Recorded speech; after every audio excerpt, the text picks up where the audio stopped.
স্বাগত নিউজ 24 চট্টগ্রাম প্রতিদিনে আপনাদের সাথে আছি আমি সোহাগ বক্স। ঋণ খেলাপি হওয়ায় চট্টগ্রাম 4 আসনে বিজয়ী বিএনপির আসলাম চৌধুরী শপথ নিতে পারবেন না বলে রায় দিয়েছেন আপিল বিভাগ।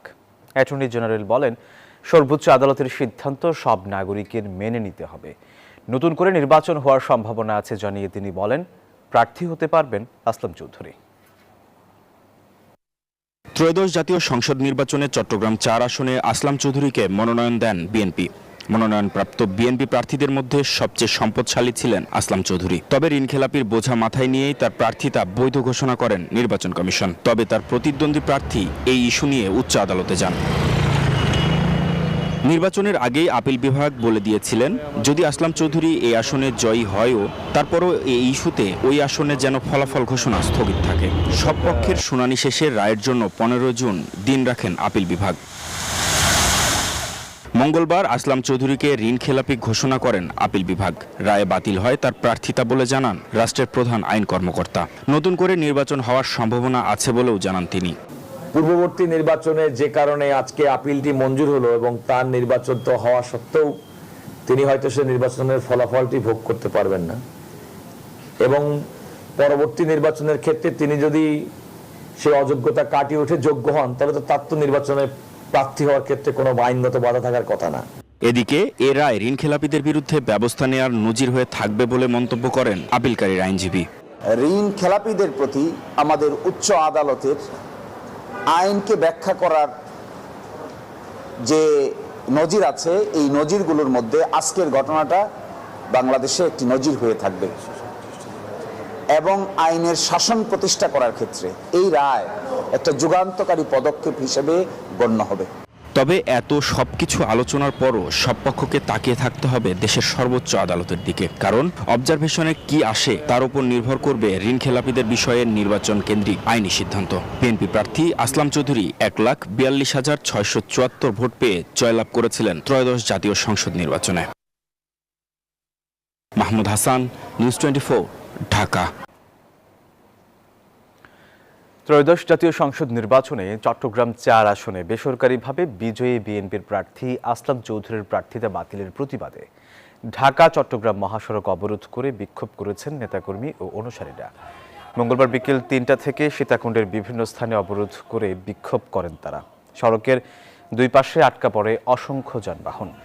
এতে কয়েক কিলোমিটার জুড়ে যানজটের সৃষ্টি হয়। দুর্ভোগে পড়েছেন যানবাহন যাত্রী ও পথচারীরা। এদিকে ঢাকা চট্টগ্রাম মহাসড়কের সীতাকুণ্ডের ছোট দারোগার হাট এবং বারবকুণ্ড এলাকায় গাছ ফেলে সড়ক অবরোধ করে বিক্ষোভ করেন অনুসারীরা।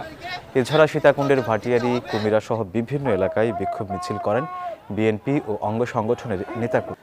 চট্টগ্রাম বন্দরের 2 টার্মিনাল বিদেশি প্রতিষ্ঠানের কাছে ইজারা দেওয়ার প্রতিবাদে কালো পতাকা মিছিল ও সমাবেশ করেছে বন্দর রক্ষা কমিটি ও শ্রমিক কর্মচারী ঐক্য পরিষদ। সকালে আগ্রাবাদ থেকে শুরু হওয়া কালো পতাকা মিছিলে পুলিশ বাধা দিলে সংক্ষিপ্ত সমাবেশ করেন আন্দোলনকারীরা। এ সময় চট্টগ্রাম বন্দরকে জাতীয় মালিকানা ও নিয়ন্ত্রণে রেখে বিদেশি প্রতিষ্ঠানের কাছে ইজারা না দেওয়ার দাবি জানান তারা। চট্টগ্রামে হামের প্রকোপের মধ্যে এবার আতঙ্ক ছড়াচ্ছে ডেঙ্গু। গেল মাসের তুলনায় চলতি জুনে ডেঙ্গু রোগী বেড়েছে 3 গুণ। শুধু নগরী নয়, উপজেলাতেও সমানতালে বাড়ছে রোগী। ইতিমধ্যে ডেঙ্গুতে মৃত্যু হয়েছে 3 জনের। আর এদিকে ডেঙ্গু প্রতিরোধে নিয়মিত মশক নিধন কার্যক্রম চলমান রয়েছে বলে জানান সিটি মেয়র। রতন দাসের ছবিতে চট্টগ্রাম থেকে নয়ন বুড়াজয়ের রিপোর্টে বিস্তারিত। চট্টগ্রামে ভয়াবহ রূপ ধারণ করেছে ডেঙ্গু। এ পর্যন্ত বিভাগে ডেঙ্গু আক্রান্ত হয়েছেন 290 জন। এর মধ্যে নগরীতেই আক্রান্ত হয়েছেন 113 এবং বাকিরা বিভিন্ন উপজেলার। এখন পর্যন্ত চট্টগ্রাম বিভাগে মারা গেছেন 3 জন। চট্টগ্রাম নগরের সীতাকুণ্ডে ডেঙ্গু আক্রান্তের হার সবচেয়ে বেশি। ডেঙ্গু বাড়ছে পটিয়া, রাউজান, মিরসরাইয়েও। এ বিষয়ে বিভাগীয় স্বাস্থ্য পরিচালক বলেন, ডেঙ্গু প্রতিরোধে জনসচেতনতার পাশাপাশি মশক নিধন কার্যক্রম আরও জোরদার করা জরুরি। শুধুমাত্র চিকিৎসা বা শুধুমাত্র ওষুধপত্রের ব্যবস্থা করে আমরা এইভাবে ডেঙ্গু সংক্রমণ আমরা প্রতিরোধ করতে পারবো না। এই জন্য আমরা আমাদের প্রচারণা চালাচ্ছি বিভিন্নভাবে, যাতে মানুষ সচেতন হয়, মানুষ পরিষ্কার পরিচ্ছন্নতার ব্যাপারে সচেতন হয়, তার বাড়ির আঙিনা যাতে পরিষ্কার পরিচ্ছন্ন রাখে। ডেঙ্গুর কোনো লক্ষণ দেখা দিলেই দ্রুত চিকিৎসকের পরামর্শ নেওয়ার কথা জানান চিকিৎসক। যখন সন্দেহ হয় তখন থেকে আমরা রোগীদেরকে বলি যে আপনি পর্যাপ্ত পরিমাণে স্যালাইন, ওর স্যালাইন, তারপর তরল জাতীয় খাবার, ডাবের পানি হতে পারে, তাজা ফলের রস হতে পারে, কিংবা সাধারণ পানি, প্রচুর অন্য সময়ের চেয়ে একটু বেশি পরিমাণে তরল জাতীয় খাবার নিতে হবে। এদিকে ডেঙ্গু প্রতিরোধে নিয়মিত মশক নিধন কার্যক্রম চলমান থাকার কথা জানালেন চসিক মেয়র। আমাদের ম্যাজিস্ট্রেটরা তারা অন ডিউটিতে থাকবে, তারা যেখানে এডিস মশার লার্ভা পায় সেখানে তাদেরকে জরিমানা, ইভেন জেল তারা করবে। গত 24 ঘন্টায় বিভাগে নতুন করে 10 জন ডেঙ্গু আক্রান্ত হয়েছেন।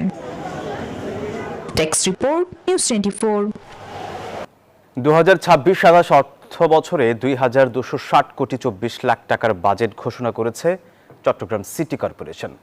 এবারের বাজেটে নগরের অন্যতম বড় সমস্যা জলাবদ্ধতা নিরসনে বরাদ্দ রাখা সহ বাজেটে মশক নিধন খাতও গুরুত্ব পেয়েছে। রতন দাসের ছবিতে চট্টগ্রাম থেকে নয়ন বড়ুয়া জয়ের রিপোর্ট। মঙ্গলবার দুপুরে নগরের থিয়েটার স্টেডিয়াম মিলনায়তনে 2026-27 অর্থ বছরের জন্য 2,260 কোটি 24 লাখ টাকার বাজেট ঘোষণা করেছেন Chittagong city mayor doctor Shahadat Hossain. একই সঙ্গে 2025-26 অর্থ বছরের সংশোধিত বাজেটও ঘোষণা করেন তিনি। এর পরিমাণ 1,665 কোটি 92 লাখ টাকা।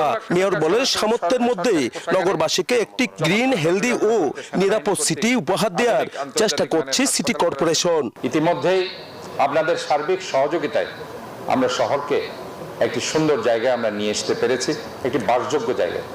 আশা করি সামনের বছরগুলোতে আপনারা যেভাবে আমাকে সার্বিকভাবে সহযোগিতা করেছেন, ঠিক একইভাবে আপনারা আমাকে এইভাবে সার্বিক সহযোগিতা দিয়ে যাবেন। এইবারের বাজেটে নগরের অন্যতম বড় সমস্যা জলাবদ্ধতা নিরসনে বিশেষ গুরুত্ব দিয়ে 112 কোটি টাকা বরাদ্দের ঘোষণা দেন সিটি মেয়র।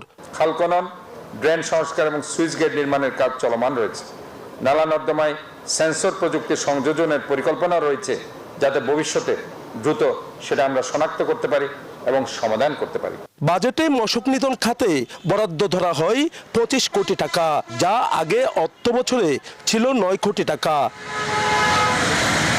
নয়ন বড়ুয়া জয়, নিউজ 24, চট্টগ্রাম।